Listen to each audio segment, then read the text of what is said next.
السلام علیکم دوستو، ٹریول ٹو اسپیس سیریز کی اگلی ویڈیو میں خوش آمدید۔ دوستو، ہم نے اپنی پچھلی ویڈیو میں دیکھا تھا کہ انسان نے خلائی سفر کا آغاز کس طرح کیا۔ اس خلائی سفر سے انسان کو کون کون سے فوائد حاصل ہوئے اور اس خلائی سفر کے دوران انسان کو کن کن مشکلات کا سامنا کرنا پڑا۔ اسپوٹنک 1 کے بارے میں ہم نے بات کی، ہم نے بتایا کہ کس طرح رشیا نے اسپوٹنک 1 کو لانچ کیا۔ دوستو، آج کی اس اگلی ویڈیو میں ہم بات کریں گے انسان کے خلائی سفر کے دوسرے حصے کے بارے میں۔ اس میں ہم دیکھیں گے کہ انسان نے کس طرح دوسری مرتبہ خلا میں جانے کی کوشش کی۔ اسپوٹنک 2 کیا تھا، اسپوٹنک 2 کے کن کن کمپوننٹس پر مشتمل تھا، لائکا کون تھا، اور اسپوٹنک 2 کی لانچ سے انسان نے کون کون سے فوائد حاصل کیے، اور اسپوٹنک 2 کی لانچ کے دوران انسان کو کن کن مشکلات کا سامنا کرنا پڑا۔ یہ سب کچھ آج کی اس ویڈیو میں ہم آپ کے ساتھ شیئر کریں گے۔ On November 3rd, 1957, a stray dog named Laika became the first animal to enter space and orbit Earth. خلا میں اسپوٹنک 1 مشن کے بعد اسپوٹنک 2 کا مشن لانچ کیا گیا۔ اس کو بھی سوویت یونین نے لانچ کیا اور یہ لانچ 3 نومبر 1957 کو کی گئی۔ یہ لانچ خلائی تجربے کی تاریخ میں ایک اہم سنگ میل تھا۔ اسپوٹنک 1 کے بعد یہ دوسرا آرٹیفیشل سیٹلائٹ تھا، مگر اس سیٹلائٹ کی ایک خاص بات یہ تھی کہ اس میں ایک لیونگ پیسنجر موجود تھا۔ جی ہاں، وہ لیونگ پیسنجر لائکا نامی ایک ڈاگ تھا۔ Who was Laika? لائکا کون تھا؟ لائکا ماسکو روس کی ایک گمشدہ کتیا تھی۔ وہ ایک چھوٹی سی مکس بریڈ کتوں کی ایک قسم تھی جسے ٹیریئر ڈاگ کہتے ہیں۔ اس کا وزن تقریباً 6 کلو گرام تھا۔ لائکا کو سوویت یونین کے اسپیس پروگرام کے لیے منتخب کیا گیا، جس میں وہ لیونگ تھنگ کے طور پر زمین کے گرد گھومنے والا پہلا پیسنجر بنی۔ Selection process. لائکا کو ایک سڑک کے کتوں کی کالونی سے منتخب کیا گیا تھا۔ اس کی خاموش طبیعت اور موزوں سائز اس کی سلیکشن کی وجہ تھی۔ اس کو اس کے بند ماحول کو اڈاپٹ کرنے کی صلاحیت کی وجہ سے بھی سلیکٹ کیا گیا۔ ٹریننگ۔ اس مشن کے لیے لائکا کو وسیع ٹریننگ دی گئی۔ مثال کے طور پر چھوٹی سی جگہ میں سما جانا، نمبر 2 لاؤڈ نوائسز کو برداشت کرنا، اور نمبر 3 اور لانچ کے دوران ہونے والی تبدیلیوں کو ریئیکٹ کرنا اس کی ٹریننگ کا حصہ تھے۔ لائکا کا انتخاب ایک سائنسی ایکسپیریمنٹ کا حصہ تھا جو زندہ جانوروں کے جسمانی نظام پر خلا میں سفر کے اثرات کا مطالعہ کرنے کے لیے کیا گیا تھا۔ یہاں پر ایک حیران کن حقیقت یہ ہے کہ اسپیس شپ کو لائکا کی زمین پر واپسی کے لیے ڈیزائن ہی نہیں کیا گیا تھا، اور اسپیس شپ کی لانچ کے چند گھنٹے بعد ہی لائکا کی ڈیتھ ہو گئی تھی۔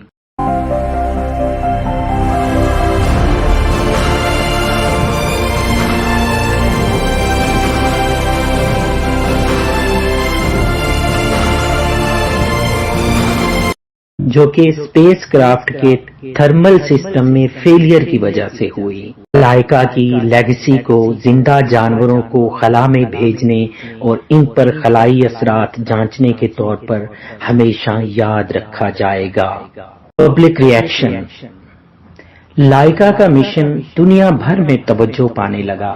یہ انٹرنیشنل اسپیس ایکسپلوریشن کی ایک سمبل بن گئی اور اس کا سفر دلچسپی اور اخلاقی معاملات کا باعث بنا۔ اس مشن کے ناکام ہو جانے کے باوجود بھی لائکا کی قربانی سائنس کو فروغ دیتی رہی ہے۔ اس کے سفر نے اسپیس میں زندگی کے چیلنجز کو سمجھنے میں مدد فراہم کی ہے مستقبل کے مشنز کے لیے زندگی کے حمایتی نظاموں کو فروغ دیا۔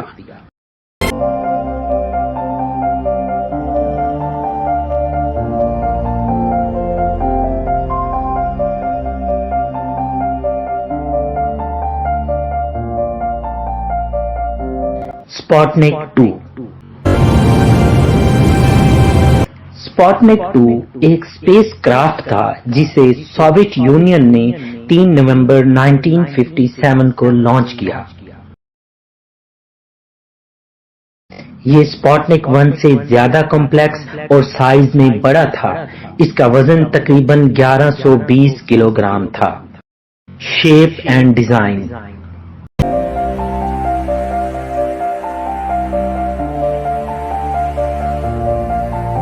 اسپوٹنک 1 کی طرح اسپوٹنک 2 بھی سفیریکل شیپ تھا۔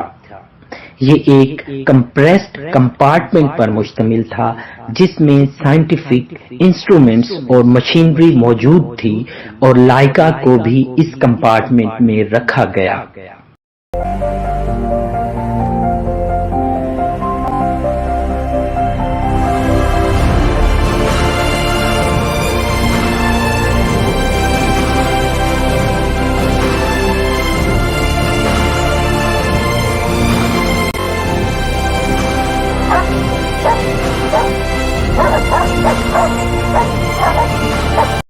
دوستو، اگر ہم بات کریں اس کے سائز کی تو اس اسپیس کرافٹ کا ڈایا میٹر 2 میٹر کے برابر تھا، جو کہ اسپوٹنک 1 سے زیادہ تھا۔ Scientific instruments. اسپوٹنک 2 کے اندر ایسے آلات تھے جو لائکا کے وائٹل سائنز کو مانیٹر کرتے تھے۔ ان میں heart bit rate, respiration, over all physiological responses کے خلا میں سفر کے دوران لیونگ تھنگز پر ایفیکٹس کو جانچا جا رہا تھا۔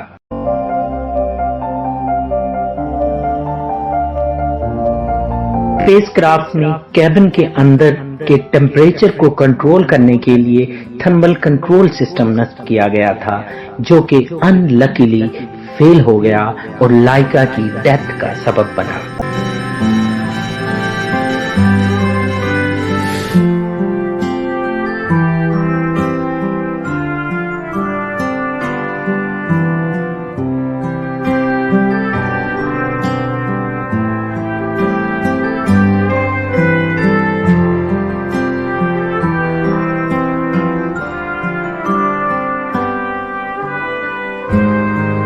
Power sources. ناظرین، اس کو بیٹری کے ذریعے پاور مہیا کی گئی اور اس کی سرفیس پر سولر سیلز نصب کیے گئے جو کہ الیکٹریسٹی پروڈیوس کرتے تھے۔ اسپیس کرافٹ کو زمین پر واپسی کے لیے ڈیزائن نہیں کیا گیا تھا، اس لیے اس کا آپریشنل لائف سپین لمیٹڈ تھا۔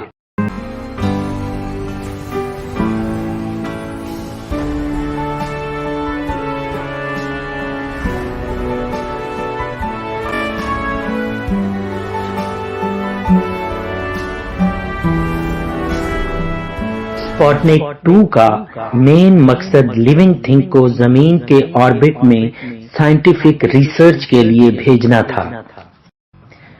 دوستو، اگر ہم بات کریں اسپوٹنک 2 کی لانچ کے بارے میں تو اسپوٹنک 2 کو سوویت یونین نے 3 نومبر 1957 کو خلا میں لانچ کیا۔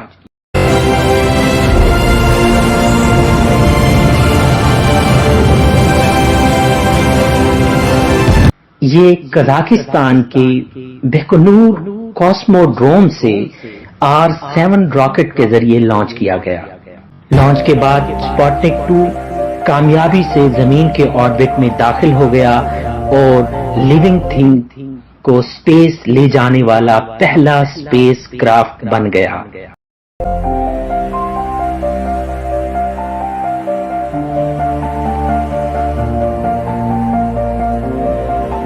لانچ کے benefits. Number 1، biological research. Sputnik 2 نے لیونگ آرگنزم پر اسپیس ٹریول کے بایولوجیکل ایفیکٹس کے متعلق اہم ڈیٹا مہیا کیا جو کہ بعد میں اسپیس میں ہونے والی ریسرچ کے لیے فائدہ مند ثابت ہوا۔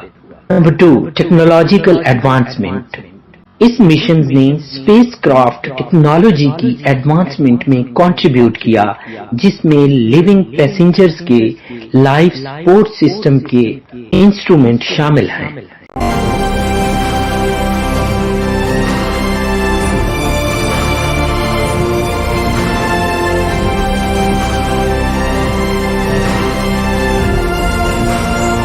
Number 3، public awareness and interest. اس مشن نے اسپیس ایکسپلوریشن میں گلوبل اٹینشن حاصل کی اور لوگوں نے اسپیس ٹریول میں کن کن چیلنجز کا سامنا کرنا پڑتا ہے کے متعلق آگاہی لی۔ اس کے نتیجے میں اسپیس ریسرچ کے لیے لوگوں کے اندر انویسٹمنٹ کے جذبے کو سراہا۔ Space race development. دوستو، اس کے نتیجے میں دو سپر پاورز یعنی امریکہ اور روس کے درمیان اسپیس ریس کو مزید فروغ دیا گیا۔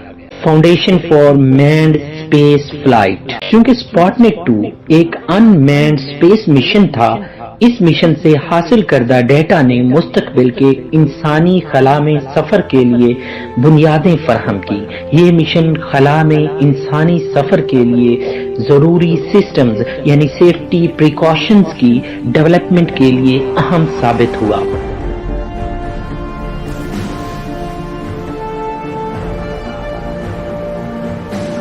اور آخر میں اسپوٹنک 2 مشنز کے نقصانات۔